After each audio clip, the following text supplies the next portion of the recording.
China is exercising its military, economic, and political power and advancing its authoritarian agenda, all while undermining the sovereignty of African nations. The U.S. is changing its strategy in Africa to better counter China's harmful influence in the region. This means the U.S. will now shift from prioritizing humanitarian aid to investment and trade partnerships.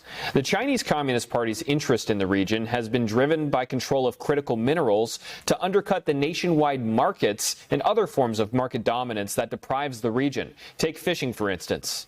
That is the protein for the people. But when you see these Chinese trawlers coming in and utterly destroying the fishing grounds, then suddenly doing a beeline 60 miles offshore, meet a buy boat, offload all the fish, come back to port and say, oh, we didn't catch anything again today. The amount of food available for the Africans is much more expensive, in much less supply. The CCP has gained influence in Africa over the past couple decades by expanding its Belt and Road Initiative. This is a series of infrastructure projects like dams and ports, but they also double as military installations and surveillance centers. Unfortunately, China expands its Belt and Road Initiative with surveillance, wired buildings, and infrastructure, debt-level leveraged aid. Many times, these projects end up costing the host country too much that it can't pay back the Chinese regime and become indebted to them.